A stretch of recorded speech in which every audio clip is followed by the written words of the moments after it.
오늘은 보건복지부가 발표한 2026년 노인 일자리 정책 차분하게 정리해 드리겠습니다. 먼저 결론부터 말씀드립니다.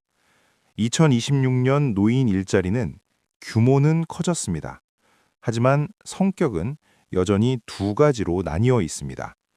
그래서 이 제도를 좋다, 나쁘다로 보시기보다는 어떤 목적의 일자리인지, 나에게 맞는 선택인지 이렇게 보시는 게 중요합니다. 2026년 노인 일자리는 총 115만 2천 개입니다. 역대 최대 규모입니다. 작년보다 약 5만 4천 개 늘었고 국비와 지방비를 합쳐 약 5조 원 가까운 예산이 투입됩니다.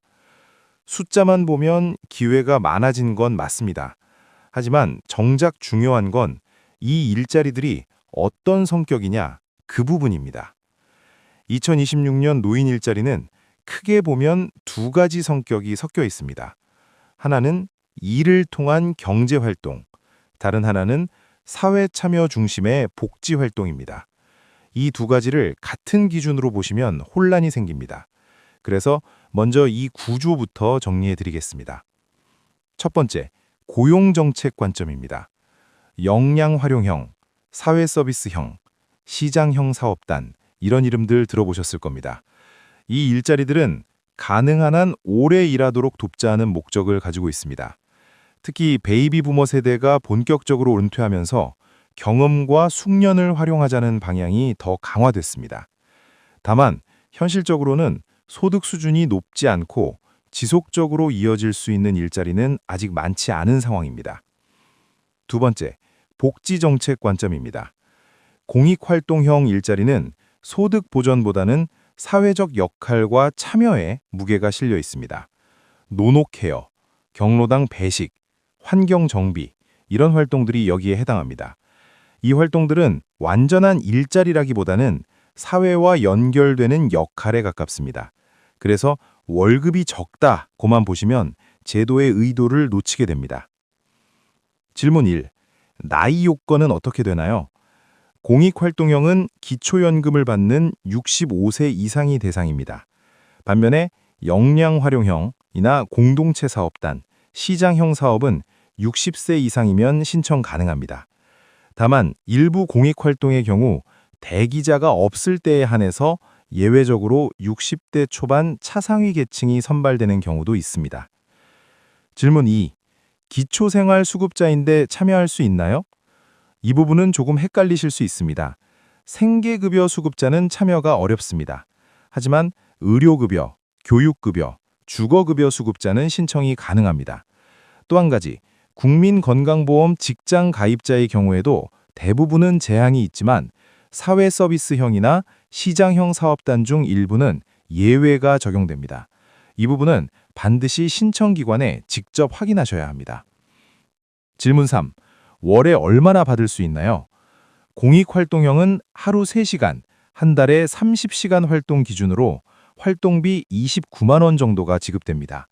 사회서비스형은 월 59만 원 수준입니다. 시장형 사업단이나 취업알선형은 사업 성과에 따라 급여가 달라집니다. 여기서 중요한 점 하나 말씀드립니다. 이 금액이 생활비 전부를 충당하는 소득은 아니라는 점, 이 부분 기억하셔야 합니다. 질문 4. 장기 요양보험 등급이 있으면 안 되나요? 원칙적으로는 장기 요양보험 1등급부터 5등급, 그리고 인지지원 등급을 받은 경우에는 제한이 됩니다. 다만 인지지원 등급자의 경우에는 전문의가 활동이 가능하다는 진단서를 발급하면 예외적으로 참여 가능한 경우도 있습니다. 질문 5. 어디서 어떻게 신청하나요? 신청은 주소지 관할 행정복지센터, 시니어클럽, 노인복지관 등에서 방문 신청이 가능합니다. 온라인으로는 노인 일자리 여기 홈페이지를 통해 신청하실 수 있습니다. 선발 결과는 보통 12월 중순부터 다음해 1월 초 사이에 개별적으로 통보됩니다. 해외에서도 시니어가 아이를 돕거나 다른 시니어를 돌보는 사례는 이미 오래전부터 있었습니다. 다만 공통점이 있습니다. 대부분 전일제 일자리가 아니라 짧은 시간, 낮은 부담, 그리고 사회적 관계를 유지하는 방향으로 설계되어 있습니다. 이 점은 우리 제도를 이해하실 때에도 하나의 기준이 될 수 있습니다. 2026년 노인 일자리는 하나의 답이 아닙니다. 누군가에게는 규칙적인 생활을 만들어주는 의미 있는 선택일 수 있습니다. 누군가에게는 경제적인 해결책이 되기에는 부족할 수 있습니다. 중요한 건 내가 어떤 목적을 가지고 있는지입니다. 소득이 필요하신 건지 아니면 사회와 연결되는 활동이 필요하신 건지 그 기준을 먼저 생각해 보시면 됩니다.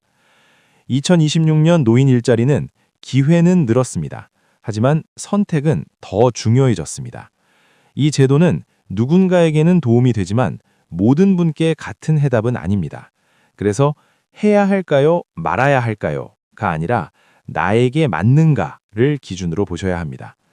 다음 편에서는 오늘 살짝 언급만 했던 유치원 시니어 돌봄사 그리고 우선 지정 일자리를 중심으로 조금 더 구체적으로 정리해 드리겠습니다.